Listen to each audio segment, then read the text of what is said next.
the problem with our storytelling is that it is in a line. Anglophone, it is upper caste and upper class. These are the people who have access to everything. Why did you decide to focus on your own community as opposed to other parts of India? Because it can be a privilege, but it can also be a bit of a burden, right? I mean, this is a very sad reality that at least the prime time television, even for the Northeast, is changing into what the prime time television in India is as a large, I mean, if you take the big news channels, for example. That is one reason that I found, and one of the particular goals I had when I started with the podcast. If a person who's telling a story of someone whose lived experience they do not have, it's on them to have a writing team that includes people who have the experience, the lived experience. It's on them to have a script consultant. And a lot of times, a lot of films fall into the trap of wanting to say the right thing but unable to do it because they've just not been able to get the right people who can imbibe their writing with that lived experience that the film is also critiquing. Film is criticism of society at large. The Bollywood is a complete upper caste, dominant caste, male, and they are very minority. The dominant caste of India, they are not majority. The SC, ST, OBC minority, religious minority, we are population-wise, we are a majority. But this country run by religious texts, and people are talking about the diversity and those things. But I think they are the people who not appoint Dalit, Adivasi or micro OBC or nomadic tribes or Muslims. They are actually supremacists. They don't want. Read your mother language, your home language. Nourish your soul. What excuse do you have today for not reading in those languages? How can you not? How can you go to the buffet every day, the buffet of language, and eat butter chicken, butter chicken, butter chicken, butter chicken? I mean, it may be great butter chicken, but to eat one dish all the time when possibly you can read 10. For somebody who has never dealt with the police in a way that has stopped them from having a vocation or in a way that has stopped them from living their lives with dignity, for them to make films about movie stars who are cops, with movie stars who are, doing hand-to-hand combat on the streets, they have the power to tell those stories because the police has never come in their way. This is for everyone, non-Dalits, cultural elites who are using Dalit Adivasi as a data and making their fellowships, grants and careers. Stop this. Finding the right person. That right person does not have to always come from Northeast. It can be somebody sitting in Delhi but who has dedicated their lives in researching for Northeast. So I think that is something we focus on. We read a lot of their work so that we are sure that this person can tell the story about somebody else. So I think, getting the right person for the right story is very important for us.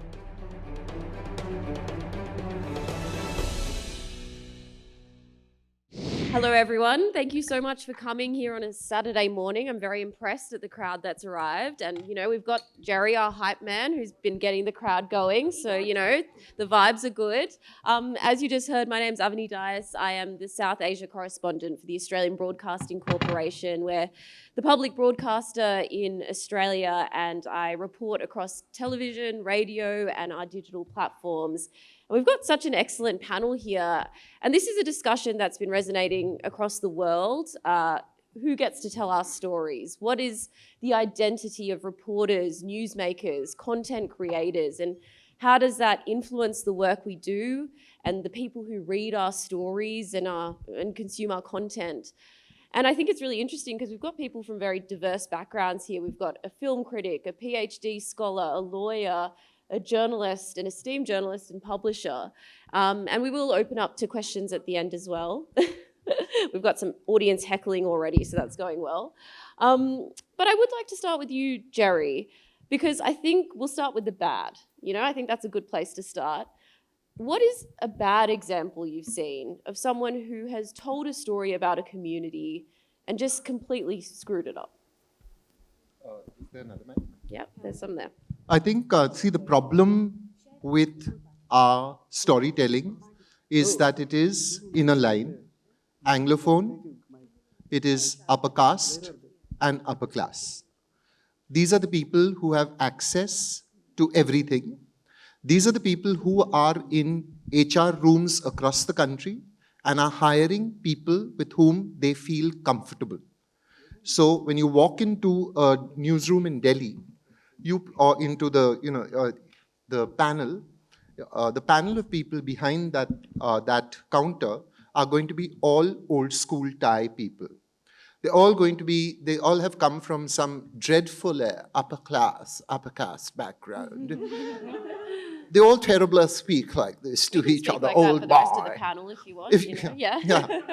And what really pisses me off is that they think their worldview is the worldview. And most of them seem to have lost contact with whatever home language they had. They're proud of it. They don't read the language that their grandparents spoke. Often, they use language. They use other Indian languages, like sex workers. They use them to get their jobs done. They use them for relief. They use them to direct drivers and nannies and ayahs and maids.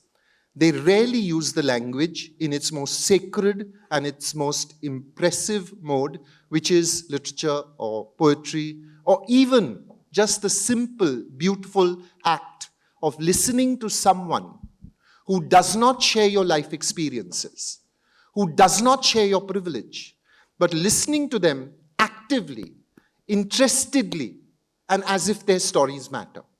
This is all of us seated in this auditorium. Don't deny it. Don't even argue it. Know it. This is a fact. You have treated Bhasha as if it is a taxi, and you treat English as if it is your home car. So you work on your home car, but you ignore the taxi. And you use the taxi when you need it, and you abandon it when you don't. Your world, our world, my world, is narrow, and it is a terrible bubble, and which is why every election result that comes along has a deep surprise for us. When Bajrangi Bhaijan becomes a success, it's a deep surprise to us, because can you not see how xenophobic and homophobic and gynophobic and misogynistic it is? Yes, it is. But in your bubble world, these are bad things. Outside, they may not be. It is time, therefore, I think, for all of us, really, it's a simple thing. If you think the stories are not being told the way they should be told, if you think your story is not being told the way it should be told, tell that story. So someone who is doing that is Animesh. And you are from the northeast of India. You've started this podcast and you're telling stories about your own community. Why did you decide to focus on your own community as opposed to other parts of India? Because it can be a privilege, but it can also be a bit of a burden, right? No, I completely agree to that. I think one of the reasons was that there are different layers to a story.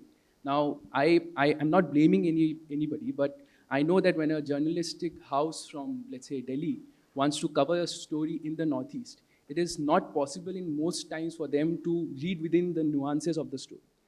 But the expectation for me growing up was from the media houses, the big media houses in Northeast or in Assam for that matter, to do that.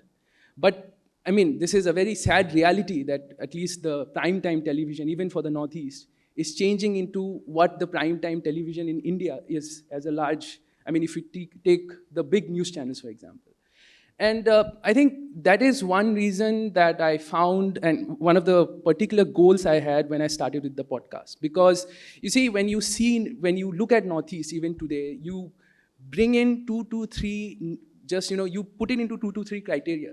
If you ask anybody about Northeast sitting in Delhi, you'd say, oh, it's a very nice place to go, right? Or you'd say, oh, you know what, they eat this, they eat that. So, you see kind of that they are put into boxes.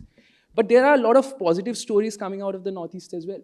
For instance, the Chicken Egg podcast, other than doing policy work, another thing we try to do is tell stories about people who have made substantial change in the region. There are people, let's say, who have done substantial work in child trafficking.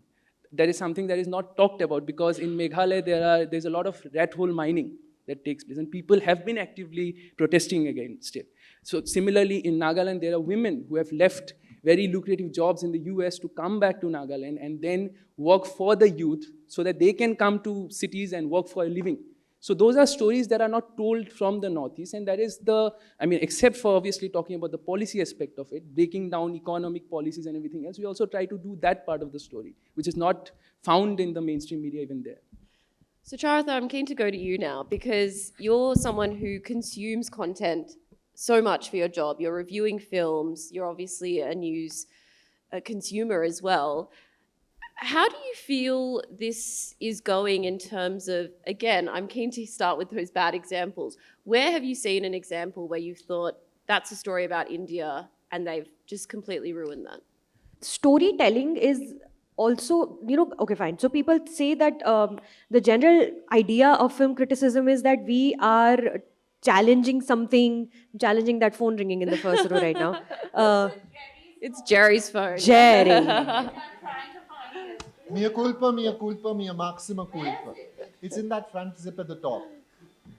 Go on, guys. How's it going, everybody, today? I've completely lost my train of thought, but I'll find it. Let's find your phone first. Oh, it stopped ringing. That's good. There it is. There we go. Jerry! Round of applause for Jerry's phone. Yeah. Well done. Jerry's phone has some comments to make about who tells our stories, it turns out. Jerry's phone tells Yeah. his story. No, it's fine. It's completely fine. So, film criticism, एक कहानी को हम लेते हैं. Sorry, I tend to break out into Hindi. I'll stick to English. So we take a story and then we kind of find things to talk about, analyze it and go into it and contextualize it and what it means, where it comes from. But any story that anybody is telling is also a form of critique. It's also, criticism of whatever it is that the storyteller is talking about, whether it is, the way women are treated in households, whether it is the way the LGBTQIA plus community is treated in a particular nation, where, every caste-based, class-based. So to be able to do justice to the art and craft of storytelling, the person who's telling the story also has to understand the pain, the angst. It could be a comedy, right? It could be anything. It doesn't have to be like this great dramatic, Les Miserables constantly, right? But even behind a comedy or anything. So if a person who's telling a story of someone whose lived experience they do not have, it's on them to have a writing team that includes people who have the experience, the lived experience. It's on them to have a script consultant. And a lot of times, a lot of films fall into the trap of wanting to say the right thing, but unable to do it because they've just not been able to get the right people who can imbibe their writing with that lived experience that the film is also critiquing. Film is criticism of society at large. The freshest example that comes to mind, 2 weeks ago or 1.5 weeks ago, this Madhuri Dixit film came out. It's called Majama. And spoiler alert, if anybody's not seen that film, I'm going to completely spoil it right now. The big twist in that film is that she is gay. She's a mother. And sorry, I said spoiler alert. No one's going to watch this movie now. No, I mean, go watch the film. I'll never say, ye picture mat dekho, sab dekho, watch everything.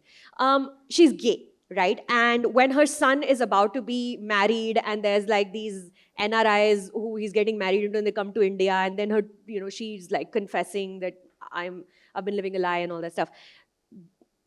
I see the one line of this Anand Tiwari film, what they're trying to say, like, what about the individualities of our mothers and who they are as people, and at what age in our lives do we realize that our mothers are also people and they had a right to live their life and they never could.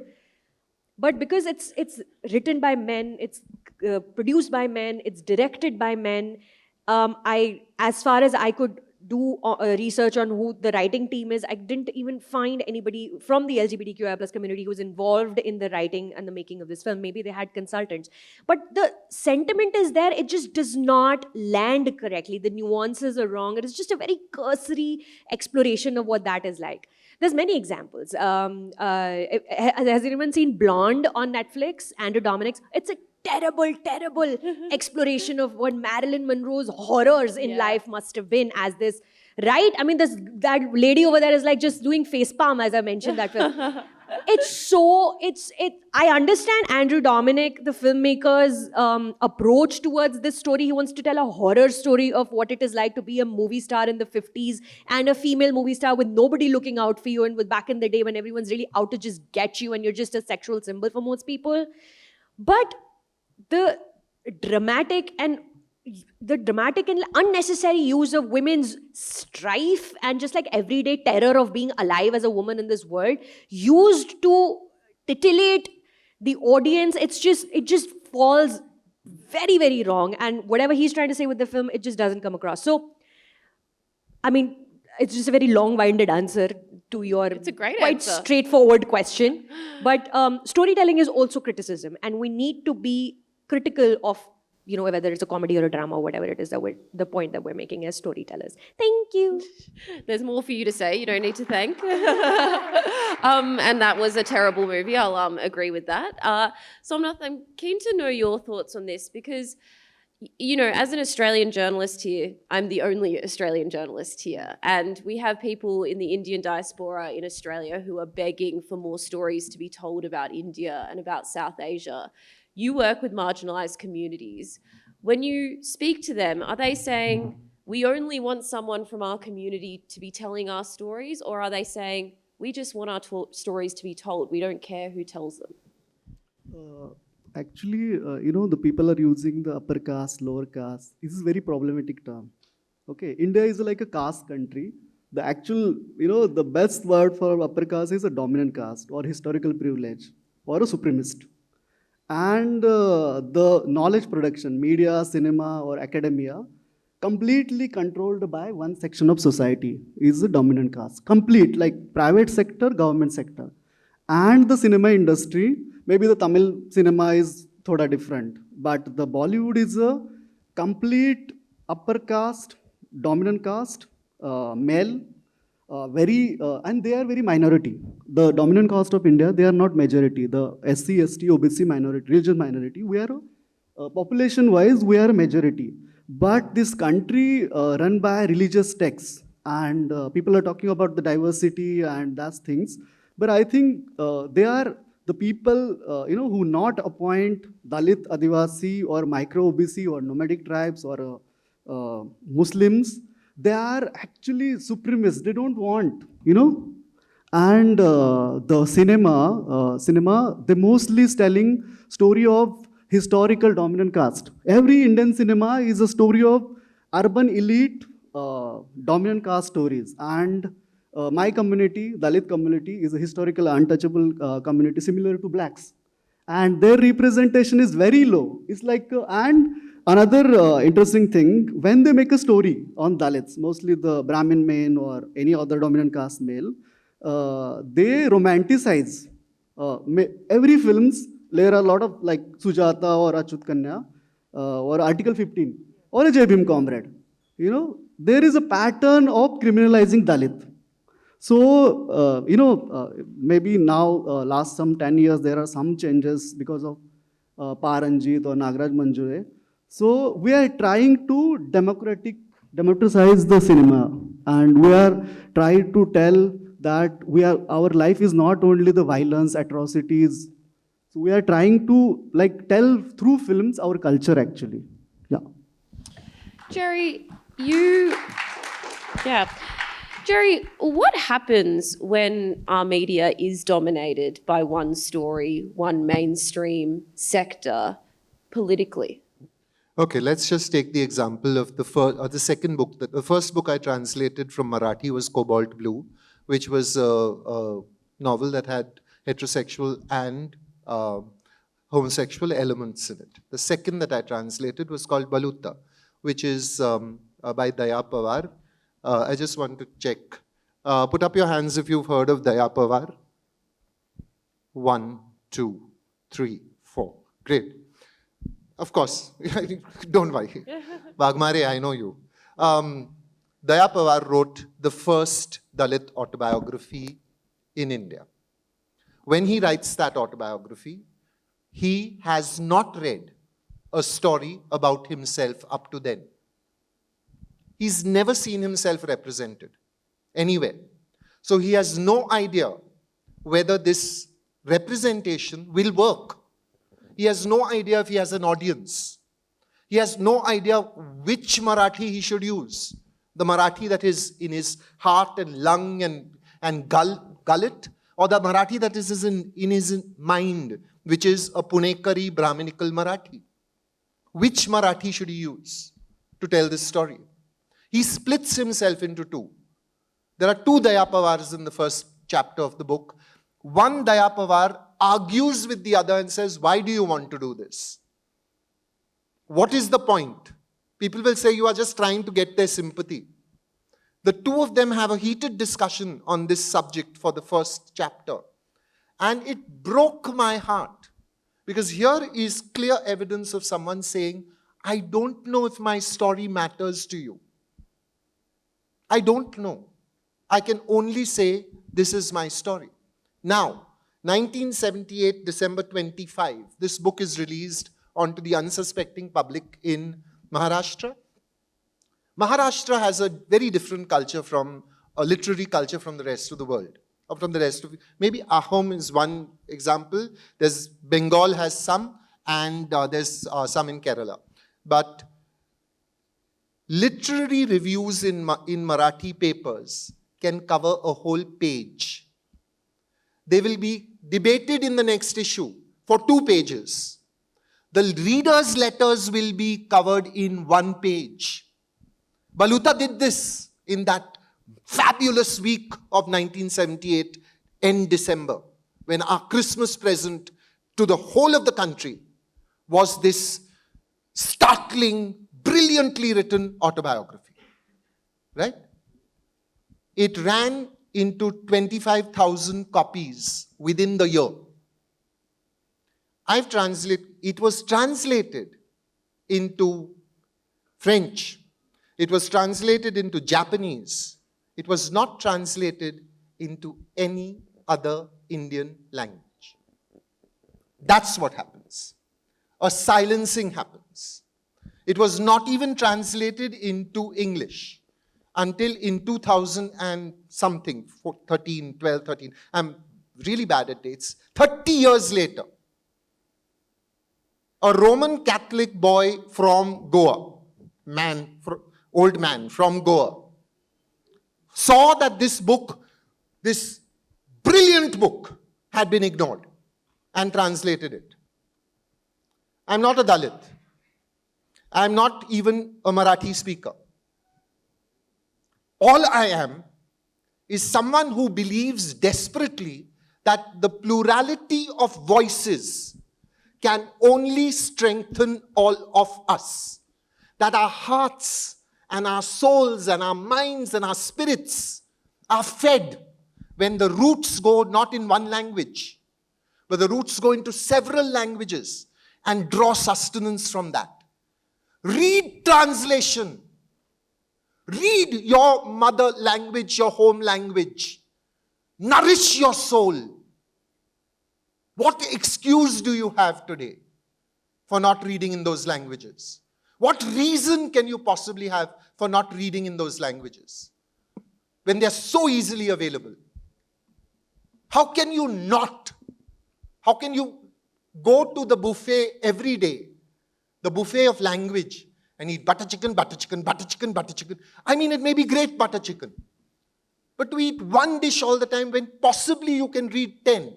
Jerry, to jump in there, for someone who has grown up in a society where they only know one language or they've become anglicized, is it on them? Is it their fault?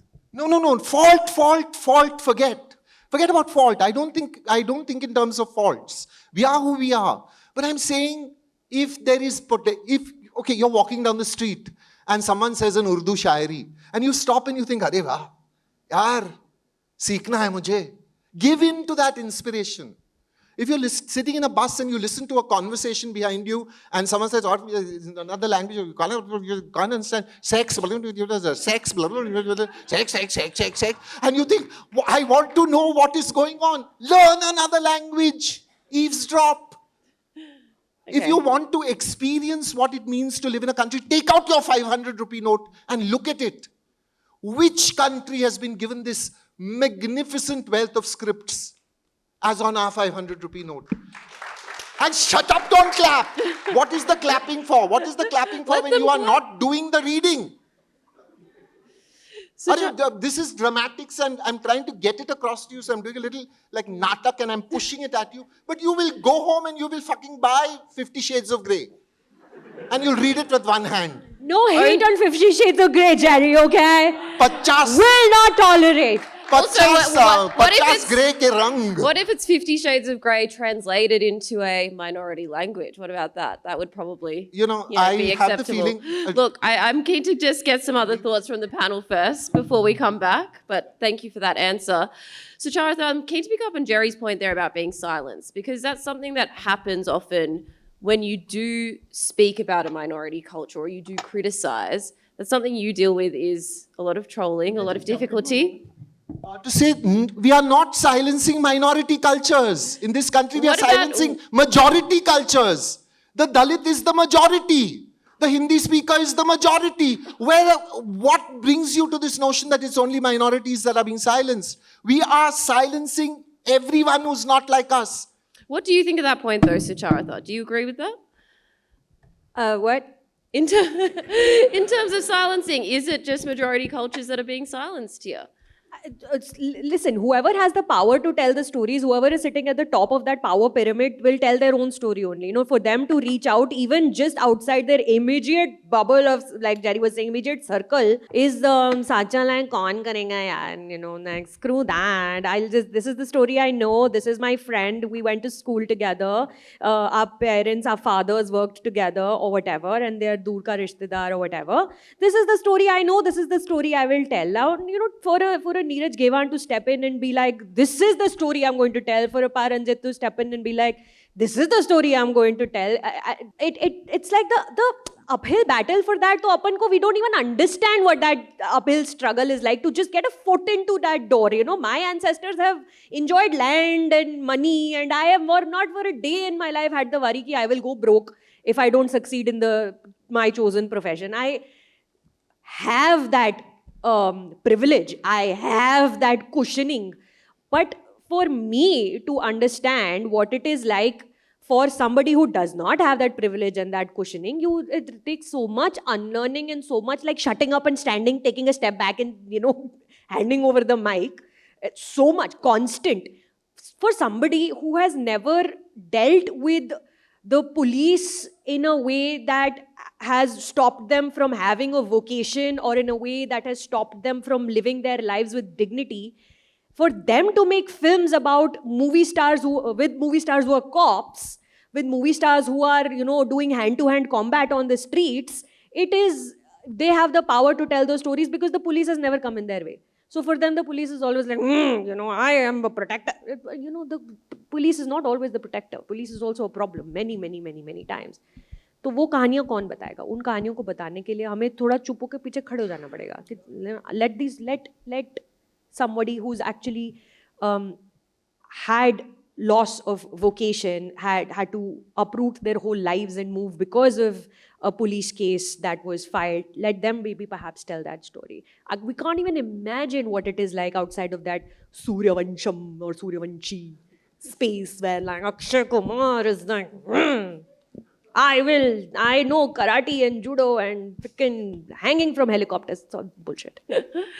Somnath, what do you think? Is it possible to tell a story with nuance without the life experience? Yeah, actually one point, this is not a personal criticism for Jerry. This is for everyone, non-Dalits, cultural elites who are using Dalit Adivasi as a data and making their fellowships, grants and careers. Stop this, okay? And there is, okay, it's because the problem of, like many like Dalit literature, like obviously they are doing this work because they have privilege, historical privilege. And they are like, you know, Dilip Chitre translate Namdev Dasa's poetry. A lot of people translate that literature. And even the Arundhati Roy, She used Baba Saheb's historical book, Annihilation of Caste, and write her own book, long book called Doctor and Saint. And now you just Google Annihilation of Caste. The first copy come of Doctor and Saint. So this is a problem of appropriation. I think this is the very bigger problem now. And post Rohit Vemula institutional murder, they are they approach us and telling, not any other, just tell personal story. I say, if I want to write a personal story, I write a book now. Why I share with you? So there is possibilities, but the cinema is very costly medium. That's why there is a Dalit literature, there is Dalit theatre, lot of Dalit music is very popular in India. The art form, even the painting also. But cinema is like the economy, Indian economy, this economy also controlled by the historical dominant caste. So that's why, we need more representation everywhere. Yesterday there is one, discussion on diversity. I think, अगर तुमको diversity लाना है ना, तो थोड़ा, morally strong होना बहुत ज़रूरी है. It's like कि मिल नहीं रहे लोग. In across India, thousands of Dalits and Adivasis now doing a PhD. Okay, not only the MA or BA, and lot of people studying in abroad also, and they're saying, no, हमको लोग नहीं मिल रहे. This is like a drama. Okay. I'm keen to know your thoughts on something we just heard there, because obviously telling stories about your community, it's important. You're saying don't do it unless you're from there, basically. But there is sometimes a heavy weight that comes with that. I'm from a Sri Lankan background. I've been telling stories this year about the Sri Lanka crisis, and I get all these phone calls from my family members criticising because they feel so connected to it, and it's difficult. Have you ever found that telling stories about the Northeast and from your family or from your community? I mean, before I move on to that, just to add on to what he said, right? I completely agree with what he said, that if you do not know the nuances, just don't tell the story. For instance, this movie that came up with a huge Bollywood star, Anik, right? Anubhav Sinha again.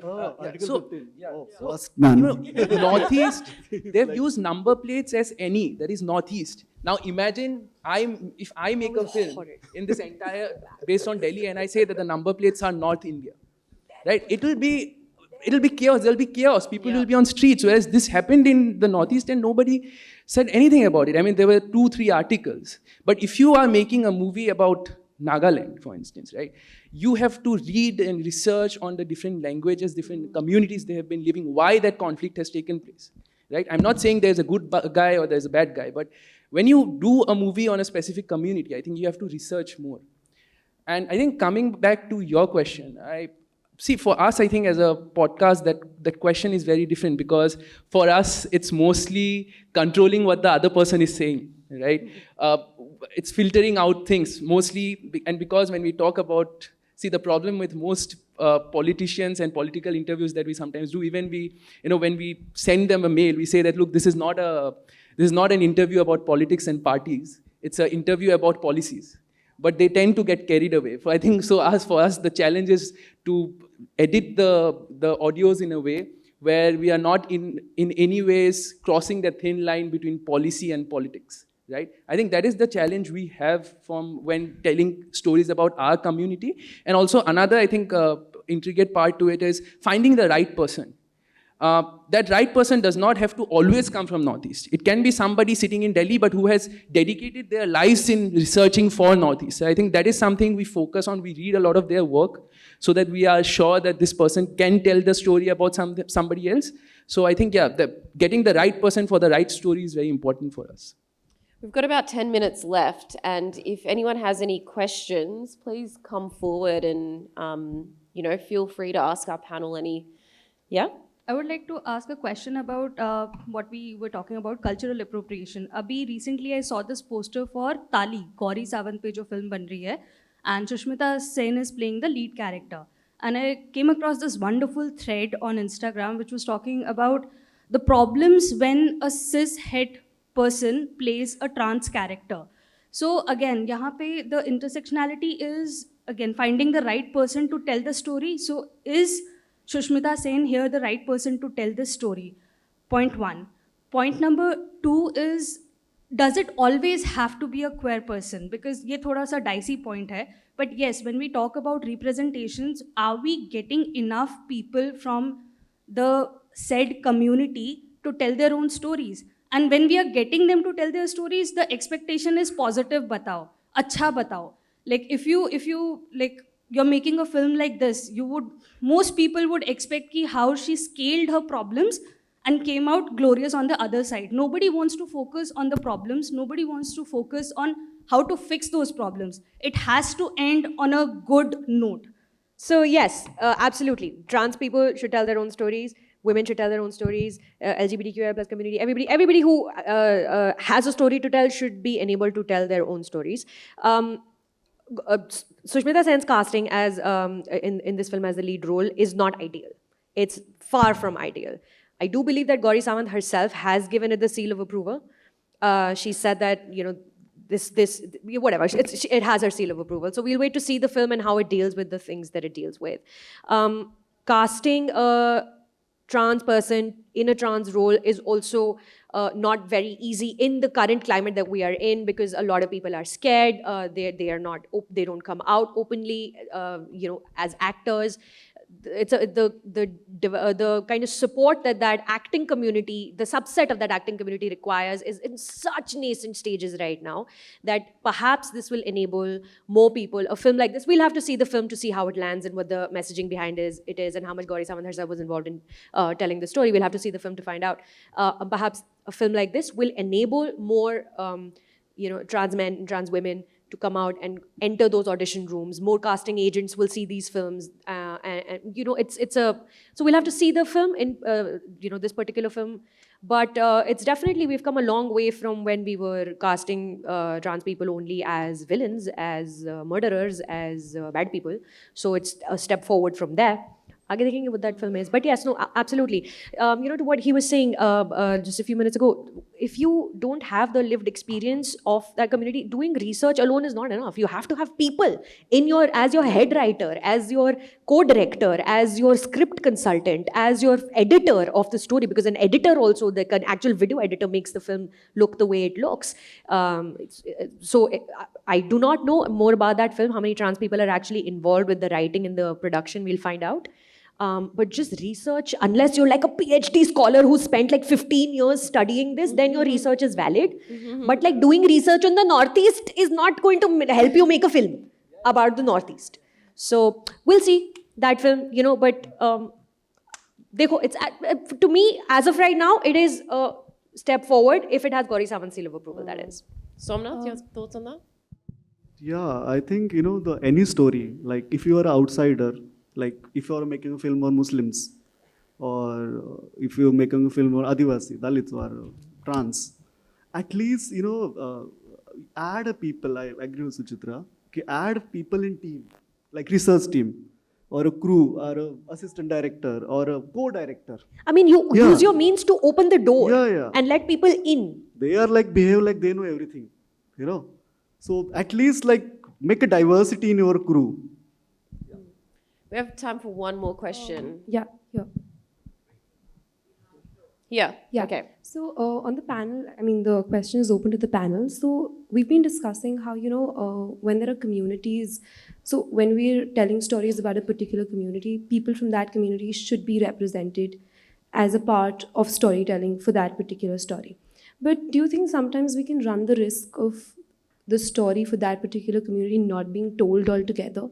Because so we're talking about, say, the Dalit community. That's a that's a sizable number. However, if we talk about a community that's small enough, and we're telling a story about that particular community, and you talk about, having people from that community in the process of storytelling, do we sometimes run the risk of that story not being told altogether? Jerry, your thoughts on that? I don't know that there are any hard and fast rules. I think what Somnath was saying is that the best case scenario, the best possible thing would be for a Dalit to tell a Dalit story.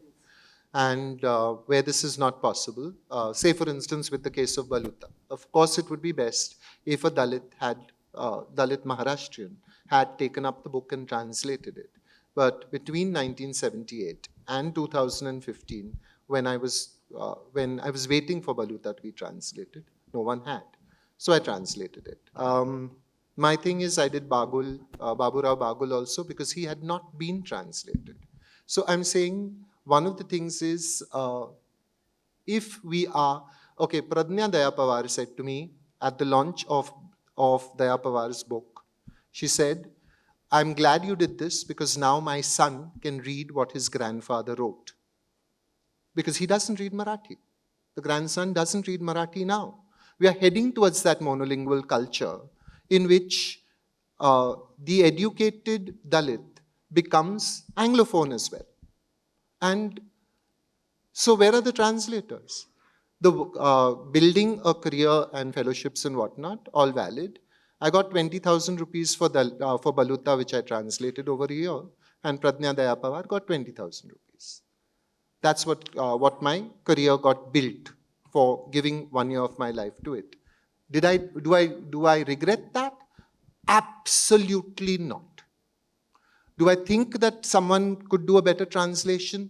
Absolutely yes. Should it be translated again by a Dalit young person in the future?